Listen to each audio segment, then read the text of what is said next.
What's that? The natural 20 on the D4, you say? That's how I roll. Wait, I'm not going to cry, I promise. I know. Name's just sort of lying there with our eyes sort of like drifting heavily and just trying to keep the focus on Daphne because you can sort of hear her speaking, and she just clutches the pendant that Gaz has given her and just goes to Daphne, give it back to him and say thank you. Sally, we can't hear you. I muted my thing. Damn it! I'm just like, I'll go, no, Nim, you give it back to him. You give it him. You're gonna stay. You can't. Please stay. Don't leave me. I'm just too tired. I can't No. do it no more. Nim. Make sure Ralph finds some baby eggs, okay? You've got a promise. Okay. Don't go, please. Please, Nim, please don't go. Thanks for being an amazing friend. Nim.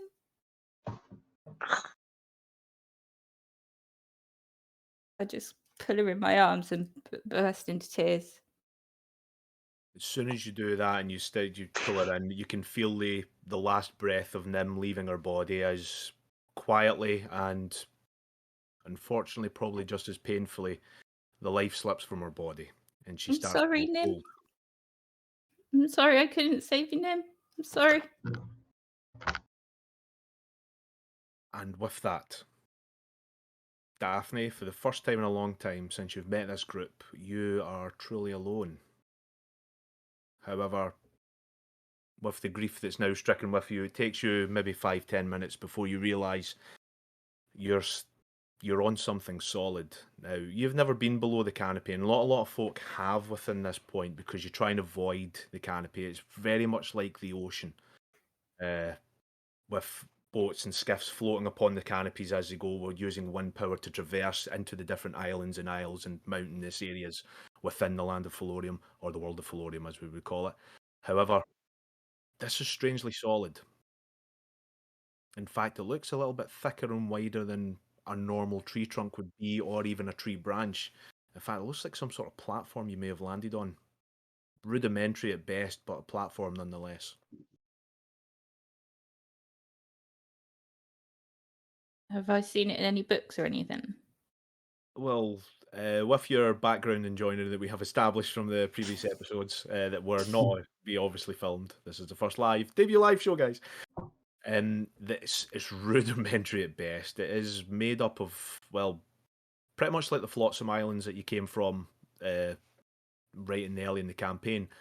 It's made up of boats, crates, things that can be salvaged. Again, know your knowledge of the iron oaks. The trees here are hard to work simply because of the magical aura they protrude from themselves.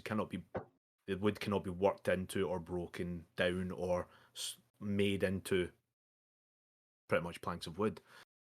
So it seems it's something probably a little bit more sentient than the creatures that you've been dealing with, probably around about here. However, the platform as it goes along further into the darkness of the shadows of the canopy, it kind of cuts off bits. It seems as if it was made specifically for something.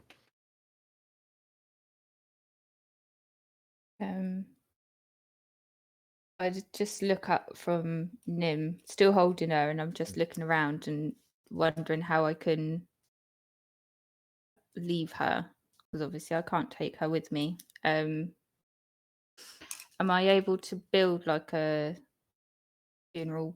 Is it pyre with the wood or anything about?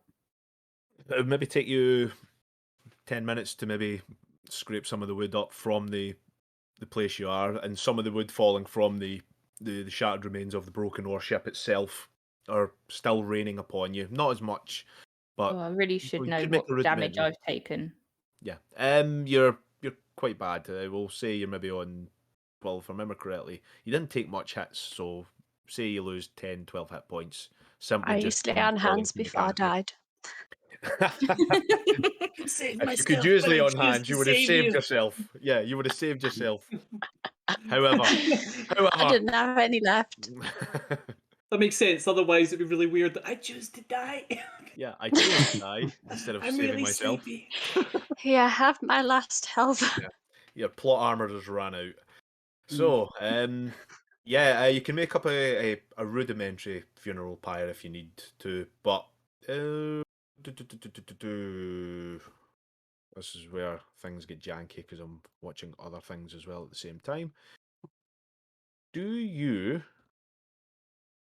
What skills are you proficient in? Oh, that As means I in- actually have to look at everything. I will look, I don't worry. Yes, you do have survival. Yes. All right, that kind of More skill, sorry. more importantly, you are proficient in survival. So, we'll say without having to waste the first roll of the game on such a thing, it is a good idea. You could probably do a funeral pyre, but to burn it is probably a bad idea. Now, again, knowing the Iron Oak Ocean from the history that you've encountered throughout this campaign, the trees won't burn. Okay. However, the thing you're standing on probably would. Not only that, it might actually bring attention to more creatures like the fabled kraken. So if Or I made maybe a something worse. a tomb out of the wood rather than a pyre, then You could certainly do that. yeah, I'll do that rather than so that she's like, had some sort of dignity. Nice. So yeah, I'm going to do that and look up as well to try and figure out how I'm going to get back to the top. Okay. Now we can do the first roll of the first ever roll of this live streaming campaign. Oh If you no, could and make you've done it on me. Yeah, we dumped it on you. If you could make me a perception check. Old Sally, natural 3, Roll a Sally. Here we natural go. one. Yeah, all Yeah, no natural pressure. 20s from here on in. To be fair, no one rolls as bad as that. Distinctly average.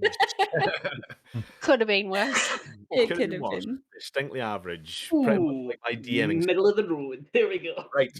So, it's very dark in here, even though it is high noon. It is it's hard. Ooh, reference. References, yeah. Even No though it's other round about D&D high streams noon. exist. Yes, no other D&D streams exist, just this game. Never heard of them. Follow, like, subscribe, pay us. Yeah, it is very, very dark. There's very little light that gets in between the branches and the canopies from the Iron Oak Ocean from above. There is very little light, but however, with your mystical and wondrous family trait armor, Love my armor. you are exuding light, so you're able to see within the bounds of your vision. However, again, the only light that's really coming from into this area is yourself. Okay. Ray of sunshine. And however, from there, as you start to build a rudimentary tomb for your friend Nim, who has recently passed on into spirit, we will go to Leon Gaz and Melgrim. Now, the last thing you remember was taking out the Kraken. You've helped in part with doing what you could, helping out Captain Tinning at the time, who was badly wounded by the Kraken itself as well and was badly poisoned. You remember that the poison is able to be, diluted and made non-lethal through use of magics that Melgrim is not entirely happy with, but nonetheless would be using. However, this is not the first thing that goes through your mind as you're flung 20 to 30 to 60 feet into the air, further away from the ship as the ship breaks in half and sends you one way. As you fly through the air, you notice Vannon as well flying on the other side, your companion dwarf, Melgrim. As you're flying through, you can see Gaz as well, flying in round about the same area. As you start to, as the canopy of the Iron Oak Ocean itself starts to get closer and closer until you just stop and you start to float ever so gently down into the canopy itself. Can I try and grab onto Melgrim and just like hug him. Okay. Yes, mate. Hold on, I'm baby. going to spin round and aim him to the ground. Well, before we do that, Melgrim, we What need are to make friends sure for? Gaz manages to get to you. If you could make, let's call it an athletics check. You're going to be trying swimming over to him. If I remember correctly, athletics is not your forte. No. +0. So. Nice. Okay. Nat I mean, 20 right okay. off the bat. Do Just you, to check do you have like a guidance thing? Does your thing not Oh, you connect? did. You You did. gave it to. You You gave gave it it to away, them. didn't you? Yeah. Oh, 2. Yeah. You start to doggy paddle as best as you can. You're not going anywhere. Melgrim, it looks. Yeah. I don't want to say the word pathetic this early on in the stream. It's damn close, That's- though. I'm going to try and reach out to grab him. Okay. You eventually you're about Aim 10 him under you. you're about 10, 15 feet between each other, and then all of a sudden you start to hit upon the canopy. You would think it was a wee bit more solid than it looks. Especially being on the Iron Oak Ocean for quite a while now. You're maybe roughly maybe 3 weeks in on the journey. The way the ships have been skiffing through the Iron Oak on top of the canopy, it looks solid enough to hold, but as soon as you hit, it just kind of envelops you as you're starting to pull in. Not so much by vines or anything unnatural fauna or flora. It's more just it just kind of envelops you, almost like an ocean. So as you start to go in, and Gaz, as you start to be pulled in as well, you see Vannon fly off into the distance, and he starts to be pulled in. I need Gaz and Melgrim. Mhm. Why the hell not? No, well, actually, let's not do Vannon. For reasons to will be quite soon. Gaz and Melgrim, if you make your first roll of the game, if you can make me a Constitution saving throw, please. This is kind of a poison as well, Melgrim. So Ooh. yeah, I was going to say you've rolled. That's cool. Natural 20. Oh, there's the nat 20 we wanted. Hey. There we go. What's that 20 of this thing? From the religious temple of the Freightus Lux, when you went down into the mountains that proceeded to go below the canopy line, with the air slowly feeding in through the tunnels and the various cracks and crevices, you're used to this kind of now, so you've got no effect of the whatever layer below the canopy or the defense systems that the flora and the fauna have. So yous are okay for now, but as you start to realize you're starting to float further in, for a good, well, I would say it's usually a couple of seconds to fall through the canopy, but you're on Featherfall, we'll say 10-15 seconds. There's leaves everywhere, you're just getting hit by things, and then you come out, and then you're below the tree line. As you Guessing start this feels like getting hit with a baseball bat rather than like a branch. No, it's branches. It's not so much baseball bats. It's if you were going through at the speed Daphne and Nim were, you would be slapped about. Yeah, it would be the Evil Dead 2 montage where you're getting flung about and smacked with.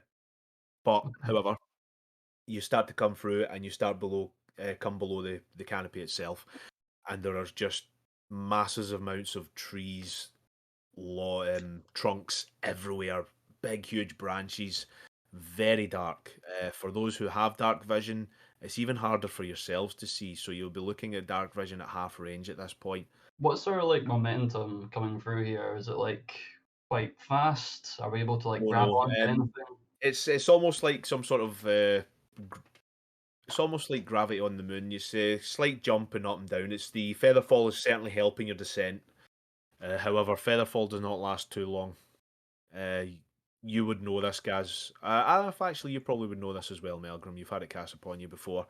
So, with the descent and fall, you start to realise we need to find somewhere safe and solid to land before. Try and reach to grab a tree. Okay. I'll try and dig my nails into one of them. Right. Yeah, if there's a leaf I can try and grab onto, but if not, I'll just grab onto some bark and my fingers will take the hit.